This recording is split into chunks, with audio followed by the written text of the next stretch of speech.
विश्वामित्र का हरिश्चंद्र को कष्ट देना भाग एक। क्या आप जानते हैं कि सच्चाई की ताकत कितनी जबरदस्त हो सकती है? आज हम आपके लिए एक ऐसी कहानी लेकर आए हैं जो सत्य की अटूट शक्ति को दिखाती है। यह राजा हरिश्चंद्र की कहानी है, एक ऐसे शासक की जिसने अपने वचन को निभाने के लिए अनगिनत कष्ट सहे। चालाक ऋषि विश्वामित्र ने उनकी सच्चाई की कठिन परीक्षा ली। देवी भागवतम पुराण के पवित्र पन्नों से निकली यह कहानी आपको हैरान कर देगी। लेकिन रुकिए, इस कहानी का आखिरी मोड़ आपके जीवन की चुनौतियों को देखने का नजरिया बदल देगा। अंत तक बने रहें, क्योंकि आखिरी बिंदु आपका दिमाग उड़ा देगा।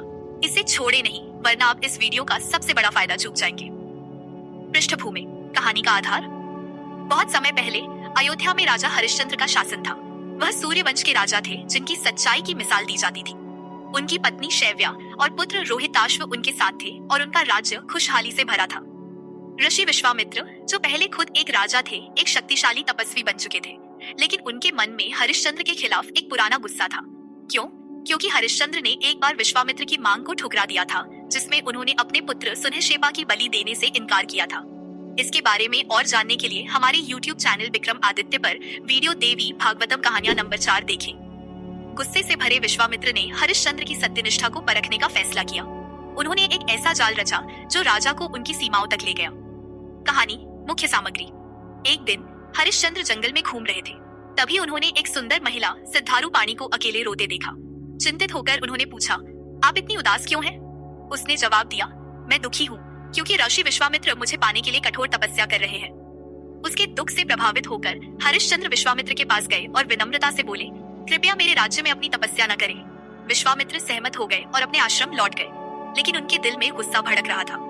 बदला लेने के लिए विश्वामित्र ने अपनी तपोबल से एक भयानक वराह राक्षस बनाया और उसे हरिश्चंद्र के राज्य को तबाह करने भेजा। यह राक्षस हर जगह तबाही मचा रहा था। लोग डर के मारे घरों से बाहर नहीं निकल रहे थे। अपने लोगों की रक्षा के लिए हरिश्चंद्र ने उस वराह का पीछा किया, लेकिन जंगल में पीछा करते करते वराह गायब हो गया और राजा खुद को जंगल में खोया हुआ पाया। उसी समय विश्वामित्र एक बूढ़े ब्राह्मण के वेश में वहां आए। हरिश्चंद्र, जो उनके छल से अनजान थे, बोले, मैं रास्ता भटक गया हूँ। मैंने हाल ही में राजसूय यज्ञ पूरा किया है। मैं हमेशा जो मांगा जाता है वह देता हूँ। अगर आपको अपने यज्ञ के लिए धन चाहिए तो मेरे साथ अयोध्या चले, मैं आपको बहुत सारा धन दूंगा। बूढ़े ब्राह्मण ने जवाब दिया, हे राजन, यह एक पवित्र तीर्थ है। यहाँ स्नान करने से पाप धुल जाते हैं और पुण्य मिलता है। ये समय बहुत शुभ है। स्नान करें, अपने पितरों को तर्पण दें और जितना हो सके दान करें। मैं आपको अयोध्या का रास्ता दिखाऊंगा और आप मेरी इच्छा पूरी करेंगे। हरिश्चंद्र ने स्नान किया, देवताओं और पितरों को तर्पण दिया और फिर विश्वामित्र से बोले, जो चाहो मांग लो। विश्वामित्र ने कहा, मेरे बेटे का विवाह होने वाला है, इसके लिए मुझे धन चाहिए। हरिश्चंद्र ने तुरंत कहा, मैं आपको वह धन दूंगा। विश्वामित्र ने आगे कहा, यह विवाह आज ही होना है। घर में बच्चों का विवाह कराना राजसूय यज्ञ से भी ज्यादा पुण्य देता है। आज आप इस ब्राह्मण के बेटे के विवाह के लिए दान देकर वह पुण्य कमाएं। विश्वामित्र ने रास्ता दिखाया और हरिश्चंद्र अयोध्या लौट गए। विश्वामित्र भी राजा को धोखा देकर अपने आश्रम चले गए। जब हरिश्चंद्र अग्निशाला में थे, विश्वामित्र फिर आए और बोले, हे राजन, विवाह हो गया। अब इस यज्ञशाला में मुझे वह दो जो मैं चाहता हूँ। हरिश्चंद्र ने कहा, हे ब्राह्मण, जो चाहो बोलो। मुझे अब यश चाहिए। अगर इस दुनिया में कोई ऐसी चीज है जो मैं न दे सकूं, तो भी मैं वह आपको दूंगा। धनवान व्यक्ति अगर अगले जन्म में सुख देने वाला यश न कमाए तो उसका जीवन व्यर्थ है। विश्वामित्र ने कहा, हे राजन, इस पवित्र यज्ञ वेदी पर इस दूल्हे को अपना पूरा राज्य दो। राजछत्र, चामर, हाथी, घोड़े, रथ, सेना और सारे रत्न। विश्वामित्र की माया से मोहित हरिश्चंद्र ने बिना सोचे कहा, हे मुनि, मैं आपको यह विशाल राज्य देता हूँ। विश्वामित्र ने कहा, मैं तुम्हारा उपहार स्वीकार करता हूँ, लेकिन बिना दक्षिणा के उपहार फलहीन होता है। मनु कहते हैं, उपहार का फल पाने के लिए दक्षिणा दो। हरिश्चंद्र हैरान होकर बोले, हे स्वामी, बताइए मुझे कितना धन दक्षिणा में देना है। विश्वामित्र ने कहा, मुझे 2.5 भार सोना दो। हरिश्चंद्र ने वादा किया, मैं वह दूंगा। फिर वह चिंतित होकर घोड़े पर सवार हुए और जल्दी से जाने लगे। तभी उनके सैनिक जो उन्हें ढूंढ रहे थे मिल गए। अगली सुबह जब हरिश्चंद्र अपने कर्तव्य निभा रहे थे, विश्वामित्र फिर आए। पहरेदार ने उनकी खबर दी और राजा ने उन्हें बुलाया। विश्वामित्र बोले, हे राजन, अब अपना राज्य छोड़ो और मुझे वह सोना दो जो तुमने वादा किया था। साबित करो कि तुम सच्चे हो। हरिश्चंद्र ने कहा, हे स्वामी, मैंने आपको अपना राज्य दे दिया, अब यह आपका है। मैं कहीं और जा रहा हूँ। हे कौशिक, चिंता न करें, आपने नियमानुसार मेरा सब कुछ ले लिया, इसलिए अब मैं दक्षिणा नहीं दे सकता। अगर मुझे भविष्य में धन मिला तो मैं आपकी दक्षिणा दूंगा। फिर उन्होंने अपनी पत्नी शैव्या और पुत्र रोहिताश्व से कहा, इस अग्निहोत्र कक्ष में मैं घोषणा करता हूँ कि मैंने विश्वामित्र को अपना पूरा राज्य दे दिया। हाथी, घोड़े, रथ, सोना, रत्न, मुकुट, हम तीनों को छोड़कर बाकी सब मैंने दे दिया। हे महर्षि, इस समृद्ध राज्य को ले लो, हम जंगल या गुफा में चले जाएंगे। हरिश्चंद्र ने मुनि को सम्मान दिया और अपने घर से निकल गए। उनकी पत्नी और पुत्र दुखी होकर उनके पीछे चले। अयोध्या के लोग रोने लगे और शहर में हाहाकार मच गया। जाने से पहले हरिश्चंद्र ने विश्वामित्र से कहा, हे मुनि, मैं तब तक खाना नहीं खाऊंगा जब तक मैं आपको सोने में दक्षिणा न दे दूं। यह मेरा संकल्प है। मैं सूर्यवंश का राजा हूँ। राजसूय यज्ञ के बाद मैं हर किसी को वह देता हूँ जो वह चाहता है। मैं अपने वादे को कैसे तोड़ सकता हूँ? मैं आपका ऋण चुकाऊंगा। मुझे 1 महीने का समय दीजिए। विश्वामित्र ने जवाब दिया, हे राजन, राज्य, खजाना और शक्ति धन के स्रोत है, लेकिन अब तुम्हारे पास कुछ नहीं। तुम सोना कहाँ से लाओगे? तुम्हारी आशाएं व्यर्थ है। मैं लालच में तुम्हें परेशान नहीं कर सकता। कह दो कि तुम दक्षिणा नहीं दे सकते और मैं चला जाऊंगा। तुम अपनी पत्नी और पुत्र के साथ कहीं भी जा सकते हो। हरिश्चंद्र ने दृढ़ता से कहा, हे ब्राह्मण, धैर्य रखें, मैं आपको दक्षिणा दूंगा। मेरी पत्नी, पुत्र और मैं स्वस्थ हैं। हमें बेचकर मैं आपको धन दूंगा। कोई ऐसा ढूंढिए जो हमें खरीदे और उस कीमत से आप 2-2.5 भार सोना ले ले। हरिश्चंद्र भगीरथी नदी के किनारे गए, गंगा में स्नान किया, देवताओं और पितरों को तर्पण दिया और अपनी इष्ट देवता की पूजा की। फिर वे सोचने लगे कि अब कहाँ जाएं। वे काशी पहुंचे और सोचा, यह शहर भगवान शिव की रक्षा में है, न कि मेरे दिए हुए राज्य में। यहाँ रहना ठीक होगा। दुख और परेशानी से घिरे वे अपनी पत्नी और पुत्र के साथ काशी में प्रवेश किए। वहाँ विश्वामित्र फिर आए और दक्षिणा मांगी।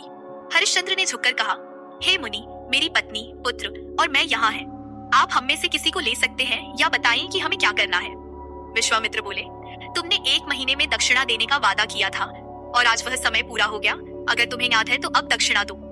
हरिश्चंद्र ने कहा, हे ब्राह्मण, आप बुद्धिमान और तपस्वी हैं। अभी 1 महीना पूरा नहीं हुआ, आधा दिन बाकी है, तब तक इंतजार करें। विश्वामित्र ने कहा, ठीक है, मैं फिर आऊंगा।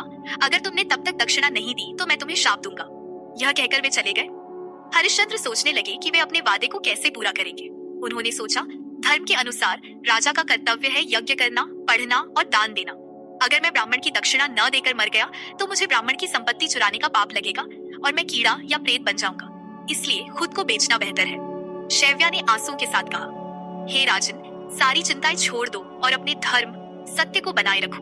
जो सत्य से दूर होता है उसे प्रेत की तरह छोड़ दिया जाता है। सत्य को बनाए रखना ही सबसे बड़ा धर्म है। धर्म शास्त्र में सत्य की बहुत प्रशंसा है। यह सत्य अच्छे लोगों को बचाता है, झूठ दुष्ट को नरक में ले जाता है। राजा ययाति ने अश्वमेध और राजसूय यज्ञ किए और स्वर्ग गए, लेकिन एक बार झूठ बोलने से उन्हें स्वर्ग से निकाल दिया गया। हरिश्चंद्र ने कहा, हे सुंदरी, मेरा पुत्र मेरे वंश को बढ़ाएगा। जो कहना चाहती हो कहो। शैव्या बोली, हे राजन, पत्नियां पुत्रों के लिए होती हैं। मुझे बेचकर ब्राह्मण को दक्षिणा दो, सत्य से न हटो। यह सुनकर हरिश्चंद्र बेहोश हो गए। होश में आने पर वे रोने लगे। हे प्रिय, तुम्हारे शब्द मेरे दिल को चीर रहे हैं। क्या मैं इतना पापी हूँ कि तुम्हारी बातें और मुस्कान भूल जाऊं? तुम्हें ऐसे कठोर शब्द नहीं बोलने चाहिए। हरिश्चंद्र अपनी पत्नी को बेचने के विचार से फिर बेहोश हो गए। उन्हें जमीन पर गिरा देख शैव्या दुखी होकर बोली, हे राजन, तुमने ऐसा क्या पाप किया कि तुम्हें यह दुख भोगना पड़ रहा है? जो राजा शानदार महलों में सोता था वह आज जमीन पर पड़ा है। जिसने ब्राह्मणों को करोड़ों स्वर्ण मुद्राएं दी वह मेरा पति आज धूल में लेटा है। हे विधाता, इस राजा ने तुम्हारा क्या बिगाड़ा कि तुमने इसे इतने दुख में डाल दिया? यह कहकर शैव्या भी बेहोश होकर जमीन पर गिर पड़ी। उनके पुत्र रोहिताश्व माता पिता को बेहोश देखकर भूख से रोने लगा। पिता, मुझे भूख लगी है। माँ, मेरी जीभ सूख रही है, मुझे खाना दो। कल्पना कीजिए, आपको अपने परिवार को बेचने के लिए मजबूर होना पड़े। हरिश्चंद्र का सत्य के प्रति प्रेम इतना गहरा था कि उन्होंने सब कुछ त्याग दिया, अपना राज्य, अपनी पत्नी, अपने पुत्र। उनका दर्द हमारे जीवन की उन चुनौतियों को दर्शाता है जब हमारे सिद्धांतों की परीक्षा होती है। फिर भी उनका संकल्प हमें प्रेरित करता है कि चाहे कितना भी खर्च हो, अपने सिद्धांतों पर डटे रहें। Call to action. अगर यह कहानी आपके दिल को छू गई है तो अभी रुकें और हमारे विक्रम आदित्य YouTube चैनल को सब्सक्राइब करें। जीवन की हर समस्या का समाधान पाने के लिए हमें व्हाट्सएप पर 7980210280 पर मैसेज करें।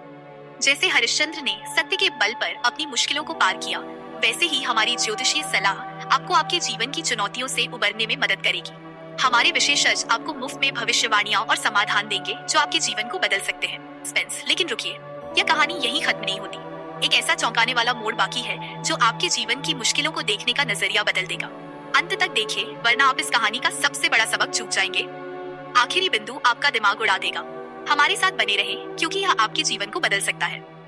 अंतिम खुलासा। अंत में हरिश्चंद्र की अटल सच्चाई ने देवताओं का दिल जीत लिया। विश्वामित्र उनके संकल्प से प्रभावित होकर उनका राज्य वापस कर दिया और उन्हें उनके परिवार के साथ खुशी से मिला दिया।